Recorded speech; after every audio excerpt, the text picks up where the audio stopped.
clarity yung nakukuha natin dito with the sun. Yan, no? Pero there's also this type of big message na parang someone here, gusto niya rito na mag-align yung universe, yung mga stars, no? At lahat rito, no, ng mga divine unseen forces, no?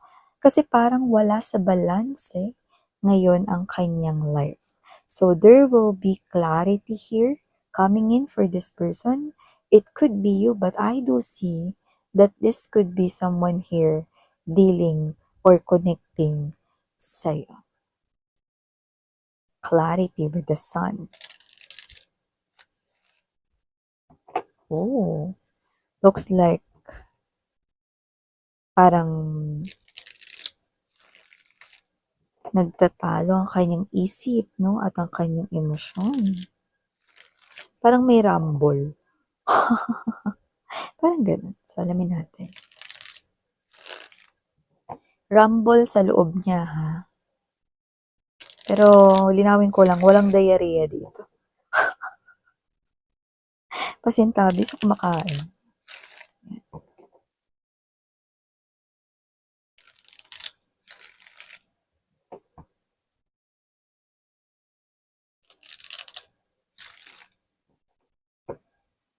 Okay.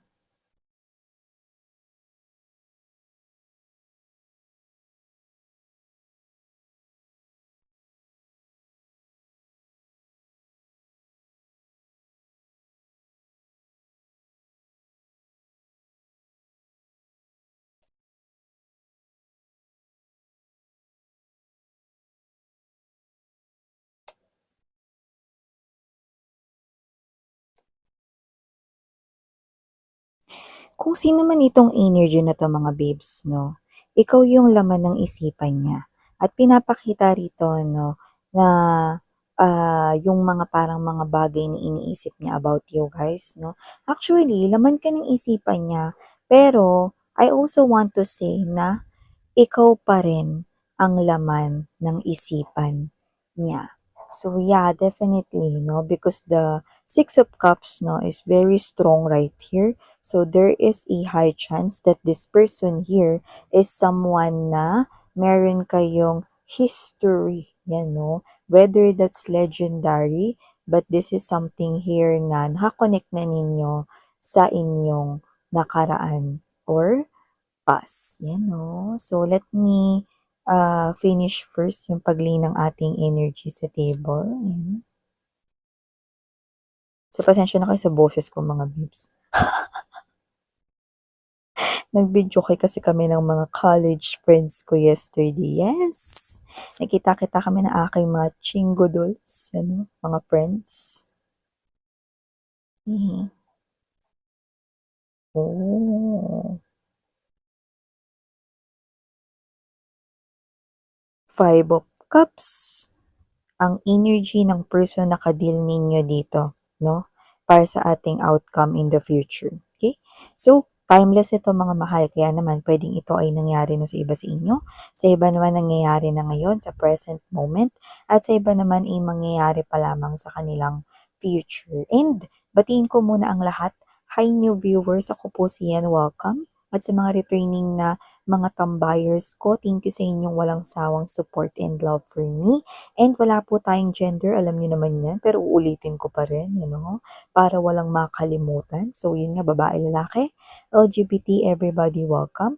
Pwede ring pagpalit-palitin yung roles kung gusto ninyo dahil general reading naman po ito. And syempre, at the end of the day, palagi kayong may free will na free yung gamitin anytime, anywhere. And yes, no? Kasi, with the different phases of the moon, these are emotions and feelings coming in so strong na parang kahit na sobrang tagal na ng mga lumipas na mga araw, panahon, no, madami ng mga buwan, taon, no, iba dekada na, no, pero matindi pa rin yung emotions niya for you. Meron pa rin siya ditong pagmamahal for you, collective. Excuse me. So, I do see na kung sino man tong energy na to, no, pinag-iisipan niya rito ng mabuti itong Four of Cups energy. Yan, no?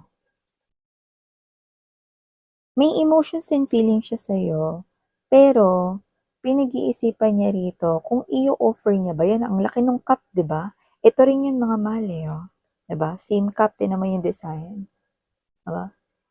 So, pinag-iisipan niya rito 'no, kung i-o-offer niya ba 'yan muli sa inyo, 'yan 'no?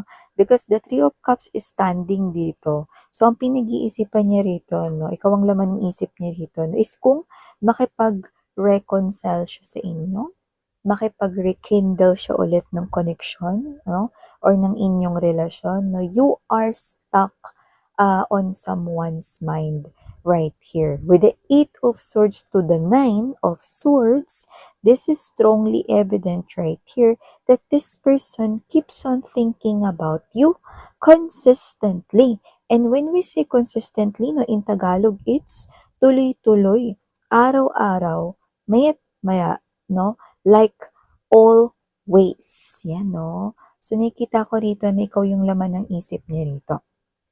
So, I do see, kung sino man siya, medyo nagkakaroon rito no, ng struggle sa kanyang emotions and at the same time, nagkakaroon rin dito ng struggle sa pag-iisip niya sa inyo. Like this person here, no, gusto niya ritong malaman kamusta na kayo, okay? Pero mas gusto niyang malaman dito with the Six of Cups energy, no, kung kagaya pa rin ba kayo ng dati. Yan, no? Pero meron siya ritong isang particular or specific na bagay na gusto ritong itanong sa'yo. With this Ace of Swords energy, Four of Coins right here, yan no, gusto niyang malaman dito with this Seven of Cups, no, to the Page of Cups right here, no, kung nakita mo ba or nabasa mo ba, kasi mga mahal, yung Ace of Swords, no, ay klase ng mensahe. Gusto niyang malaman 'no, kasi nagpadala siya sa'yo rito ng mga messages. So, puwede kasi mga babes na kung sa social media 'yan, okey, puwede kasi na may privacy kasi sa social media. So, puwedeng naka-block siya sa inyo or kailangan muna ng request bago niyo makita yung kanyang message 'no, or nakita niyo na pero hindi kayo nag-reply, possible din 'no. So, gusto niyang malaman dito kung nabasa mo ba or nakita, na-seen mo ba yung mga mensahe niya rito. So, parang may pagtataka dun, kasi kung sino man siya, no, I do see that with the Page of Cups energy, no, sinasabi niya rito na parang nung time naka-connect niya kayo, there's excitement as well coming from you guys. There's also reciprocity or parang equal give and take na nangyari noon sa inyong connection. So, lumalabas dito 'no, na kasi kaya siya nagtataka 'no, there's confusion right here 'no, maraming question mark sa isip niya. It is because yung mga mensahe na pinadala niya sa inyo 'no, ay alam niyang mga mensahe na kaka-get through you 'no, or nakakapasok sa inyo. Meaning to say, yun yung mga mensahe na hindi ka magno-no, 'yan 'no, or yun yung mensahe na gustong-gusto mong marinig or mabasa mula sa kanya, or yun yung mensahe or action na gusto mong ginagawa or gawin niya for you. So those are the messages 'no, na iniisip niya kung natanggap mo ba, nabasa mo ba, na-receive mo ba. Kasi may mga instances na kung text message sometimes hindi pumapasok yung text message 'no, hindi dahil wala kang load. Siyempre matic yun. Hindi papasok yung text mo kung wala kang load mga babes 'no. Yan, ibig ko sabihin, 'di ba sometimes 'no, lalo na noon-noon, okey, yung mga text messages na late ng pagdating and sometimes hindi natin natatanggap, okey? So there could be instances like that, so this person could be thinking if you receive ba the message or not. Yan. So, yun yung pinagtataka niya rito kasi if ever man na parang na-receive niyo yun, hindi ka daw dun makaka-know agad-agad. So, this person here is someone telling me, no, na Kung nabasa niyo yun, matagal na kayong nakipag-usap sa kanya. Pero yun nga ba talaga yung nangyari? Kasi dito halo-halo na yung energy ninyo, lalo na ang tagal na nitong nangyari sa iba sa inyo. Kaya posible rin na matagal na kayong hindi nagkikita ng taong ito, kaya yung iba sa inyo, no, possible na nagbago na ng damdamin or nagbago na ang inyo rito na tingin sa kanya. Are you getting my point, sweethearts? Meaning to say, possible na nabasa ng iba sa inyo, pero nabasa niyo lang. Pwede naman kasing mabasa ninyo, lalo na pag nasa message request pa yun, pwedeng mabasa ninyo, pero hindi nila malalaman, I mean, na nabasa ninyo, okay? Kung hindi kayo magre-reply dun, okay? So, parang kayo to, nabasa siguro ninyo pero wala na nga itong dating or effect sa inyo. Wala na. 'Di ba? Iba naman sa inyo, possible na hindi nyo rin yun talaga na-receive or natanggap. Pero uulitin ko lang, gayon pa man, na-receive nyo man yun o hindi, lumipas na yung oras at panahon. So, kung sino man tong energy na to, na yun yung pinaka-iniisip niya rito. Natanggap mo ba yung sulat niya? Kung sulat man niya, nakarating ba yun sa'yo? Okay? Hinulog niya yun sa post mail, yun pa rin ba yung dating address niyo? Or kung may pinakisuyuan siya rito, binigay niya ba or inabot niya ba ang sulat sa'yo? Yeah? Ano nga ba nangyari dun sa sulat? Diba? Naiwan mo ba yun? Hulog mo ba? Nawala mo ba? O hindi talaga nakarating sa'yo? Yan. May mga ganun, 'di ba?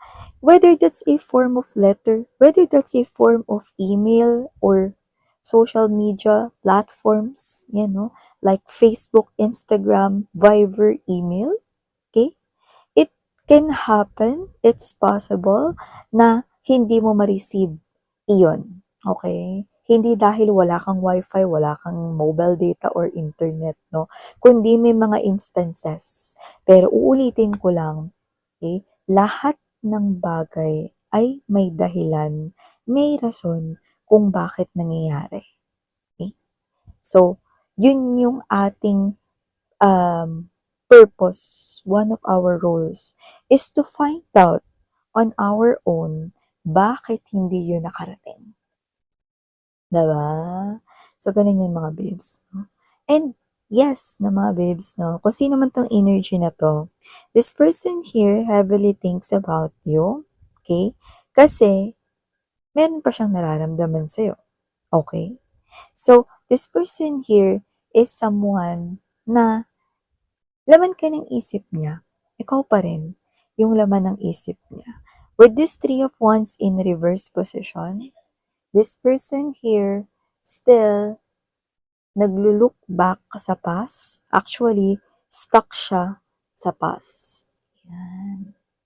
Sa past ninyo, sa inyong nakaraan, yung mga memories ninyo together still, naiisip niya pa rin ng malinaw, so vividly, so clearly. And with the Strength card right here, Two of Wands, and there's this Five of Cups, I do see that the outcome would be in the upcoming weeks, months, no? Or near future, immediate future, this person here will feel like hindi niya alam yung direction niya ngayon sa life. Okay? So, I do see na meron siyang ibang mga kinakaharap na mga problema at bagay, pero ikaw yung pinaka nagsa-stand out na para sa kanya ay malaking problema. Bakit? Kasi ikaw yung nakikita niya rito na paghuhugutan niya ng lakas. So, paano siya rito magiging confident na harapin yung mga pagsubok na yun kung hindi niya rito masusolusyonan na makabalik kayo sa buhay niya. So, meaning to say, without you, he or she is telling me na magpapatuloy siyang mawawalan ng direksyon sa kanyang life. Okay? But there's this Five of Cups energy. May lumalabas dito na jealousy. And if not, this is something here na regret. So, posibleng meron siyang kasalanan sa inyo. That is why, kasi nakakita ko ng tatlo dito no? Maaring itong tao na to, no, ay merong um, ginawa, no, or nagpasok rito ng isa pang karakter sa buhay ninyong dalawa, no, na maaaring third party yon, no. Pero kung papansin mo nakatumba na yung tatlong baso, so ibig sabihin wala na siyang pakialam dun sa third party. Okay? But just take how this resonates, no? So, yung iba pwedeng pinagmulan ng selos, or yung iba naman, no, strongly, third parting tao. Yan, no?